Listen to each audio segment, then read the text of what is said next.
Dubai नाम सुनते ही बुलंद तरीन इमारतें और एक जदीद तरीन शहर ज़हन में आ जाता है। दुबई एक ऐसा शहर है जो अपने अंदर पूरी दुनिया को समेटे हुए है। दुबई एक ऐसा शहर है जहाँ शायद ही कोई ऐसा इंसान हो जो ना जाना चाहता हो। आज हम आपको बताएंगे दुबई के बारे में ऐसी इन्फॉर्मेशन जो कोई नहीं जानता और जानेंगे कि कैसे कोई शख्स दुबई की नेशनैलिटी ले सकता है और उसे इसका कितना मुआवजा मिलेगा। दुबई दरअसल यूएई का शहर है और ये 1971 को आजाद हुआ। उस वक्त यहाँ सिवाय रेगिस्तान के कुछ ना था। यहाँ तक के पानी लाने के लिए कई कई किलोमीटर दूर कुओं तक जाना पड़ता था। दुबई में गाड़ियां ना होने के बराबर थीं और लोग गुर्बत में जिंदगी गुजार रहे थे। लेकिन 1976 में अचानक दुबई से तेल निकल आया। बस फिर दुबई की किस्मत बदल गई। दुबई के उस वक्त के हाकिम शेख राशिद बिन सईद अल मखदूम एक अक्लमंद शख्स थे। वो समझ गए कि ये तेल हमेशा के लिए नहीं निकलेगा, इसलिए उन्होंने एक प्लान बनाया और दुबई इंफ्रास्ट्रक्चर बनाना शुरू कर दिया। उन्होंने सबसे पहले दुबई पोर्ट बनाई ताकि दुनिया भर के जहाजों का रुख दुबई की तरफ हो और एक कमर्शियल हब बनाई ताकि जो लोग पोर्ट से आए उनके लिए शहर में तमाम बुनियादी जरूरियात पूरी की जा सकें। देखते देखते दुबई पोर्ट जहाजों से भरने लगा और दुनिया भर के शिप्स इस बंदरगाह पर रुकने लगे, क्योंकि इसको बनाया ही इसलिए था ताकि गहरे पानी में कार्गो ट्रैफिक को कंट्रोल किया जा सके। इस वक्त ये पोर्ट दुनिया की 9वीं सबसे बड़ी बंदरगाह है। दुबई तरक्की की राह पर गामजन रहा, लेकिन रफ्तार काफी स्लो थी। पूरे शहर में 2-3 इमारतों के अलावा कोई बड़ी इमारत ना थी। 1990 में शेख राशिद बिन सईद का इंतकाल हो गया। दुबई के नए हाकिम मखदूम बिन राशिद अल मखदूम बने।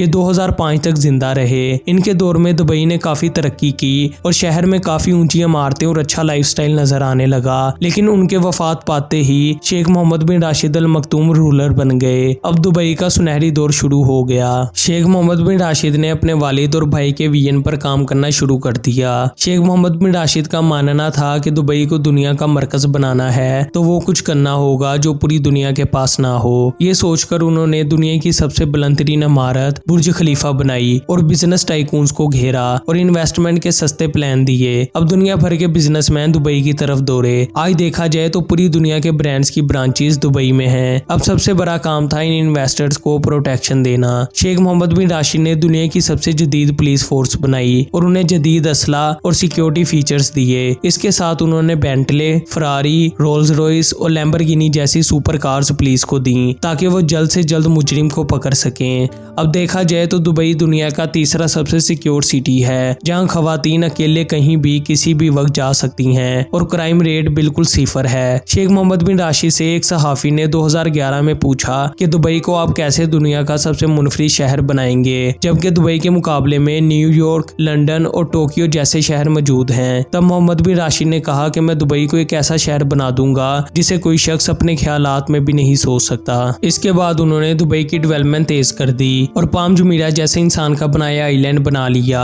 और दुनिया का महंगा तरीन होटल बुर्जुल अरब तैयार किया, जहां रहने वाला गेस्ट खुद को बादशाह समझता है और उसकी अपनी एक सल्तनत होती है। हर काम उसके इशारों से होता है और उसे एक अलग लाइफस्टाइल देखने को मिलता है। दुबई मॉल और दुबई एक्वेरियम जैसे शाहकार तैयार किए। शेख मोहम्मद बिन राशिद ने विजिट वीजा दुनिया भर के लिए सस्ता कर दिया ताकि ज्यादा से ज्यादा लोग दुबई आ सकें। इस वक्त दुनिया की 25% क्रेन्स दुबई में हैं, क्योंकि ये दुनिया का सबसे तेजी से तैयार होने वाला शहर है। 2009 में दुबई ने पूरी दुनिया में सबसे पहले मेट्रो ट्रेन बनाई, जिसके बाद पूरी दुनिया ने मेट्रो ट्रेन बनानी शुरू कर दी। आज दुबई इस कदर अमीर हो चुका है कि दुनिया का 23वां सबसे अमीर तरीन शहर बन चुका है। यहाँ ऐसी एटीएम मशीन्स भी हैं जिनमें से सिर्फ सोना निकलता है। दुबई में लोग ऊंटों की रेस देखने के शौकीन हैं, जिनके जोकी रोबोट्स होते हैं। दुबई के बारे में मशहूर है कि ये शहर इस कदर तरक्की कर रहा है कि अगर कोई शख्स 1 महीना दुबई से दूर रहने के बाद दोबारा दुबई जाए तो कई नई जगहों से नावाकिफ होगा। कुछ नाजरीन ने सवाल किए थे कि वो अगर दुबई की नेशनैलिटी लेना चाहें तो किस तरह ले सकते हैं और नेशनैलिटी लेने का उन्हें क्या फायदा होगा। नाज़रीन, दुबई अपने शहरियों को इतनी मराद देता है कि एक आम शख्स सोच भी नहीं सकता। अगर आप दुबई के शहरी हैं तो आपको जमीन मुफ्त मिलेगी, यानी आपको सिर्फ घर के लिए जगह चुननी है और हुकूमत को डॉक्यूमेंट जमा करवाने हैं और घर बना लेना है। दुबई अपने शहरियों को मुफ्त तालीम की सहूलत देता है, यानी दुबई के शहरी बच्चों की फीस पे नहीं करते, बल्कि गवर्नमेंट बच्चों को मुफ्त तालीम के साथ वजीफे फराहम करती है ताकि वो यूनिफॉर्म, बुक्स और बाकी जरूरियात पूरी कर सकें। अगर कोई कुंवारा है तो उसे शादी की फिक्र करने की जरूरत नहीं, उसे सिर्फ अपने लिए दुल्हन ढूंढनी है। बाकी काम दुबई हुकूमत खुद करती है। उसकी शादी का खर्चा, खाना और रिहाइश सब हुकूमत के जिम्मे है। यहाँ तक कि अगर किसी के पास जॉब नहीं है तो उसका खर्चा भी हुकूमत ही उठाती है जब तक उसको कोई जॉब ना मिल जाए। अगर कोई बीमार हो जाता है तो उसको एक दवाई तक भी खुद लेने की जरूरत नहीं, हुकूमत उसका सब खर्च खुद उठाएगी और तमाम अशिया जरूरियात मुहैया करेगी जब तक कि वो अस्पताल से डिस्चार्ज नहीं हो जाता।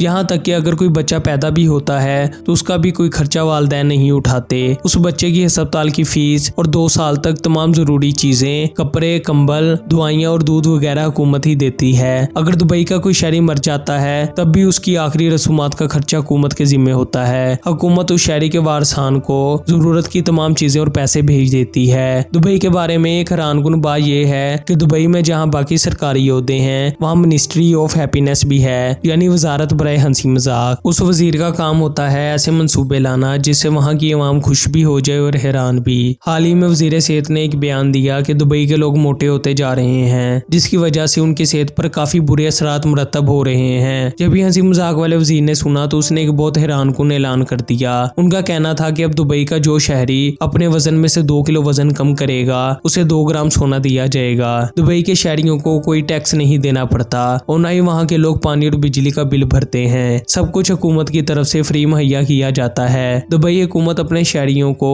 फ्री ट्रांसपोर्ट कार्ड देती है जिससे वो कहीं भी फ्री आ जा सकते हैं। यहाँ तक कि दुबई मेट्रो बसेस और ट्रेन में भी बच्चों और खवातीन के लिए अलग कैबिन्स होते हैं ताकि वो आसानी से कहीं भी सफर कर सकें। दुबई हुकूमत की पूरी कोशिश है कि वो अपने रिहायशियों को लग्जरी लाइफस्टाइल दे। अगर आप वहाँ के रिहायशी होते हुए साइंटिस्ट, डॉक्टर या रिसर्चर हैं तो हुकूमत उनको खास प्रोटोकॉल देती है। लेकिन नाज़रीन, ये सब उन लोगों के लिए है जो वहाँ के परमानेंट रिहायशी हैं, यानी जिनके पास वहाँ का नेशनैलिटी कार्ड मतलब शनाख्ती कार्ड है। अगर कोई शख्स बाहर से आकर दुबई रहता है तो हुकूमत दुबई किसी सूरत भी उसे परमानेंट रेजिडेंसी नहीं देती। ऐसा सिर्फ एक ही सूरत में मुमकिन है, अगर वो वहाँ के किसी परमानेंट शहरी से शादी कर ले, मतलब वो लड़का या लड़की किसी ऐसे शख्स से दुबई में शादी कर ले जिसका पूरा खानदान शुरू से दुबई का शहरी हो। अगर उनकी औलाद होगी तो शादी के 7 साल बाद नेशनैलिटी मिल जाएगी, लेकिन अगर औलाद नहीं होगी तो 10 साल बाद वो वहाँ का शहरी तस्वुर किया जाएगा। अब एक गुड न्यूज ये है कि रेजिडेंसी प्लान 2023 के नाम से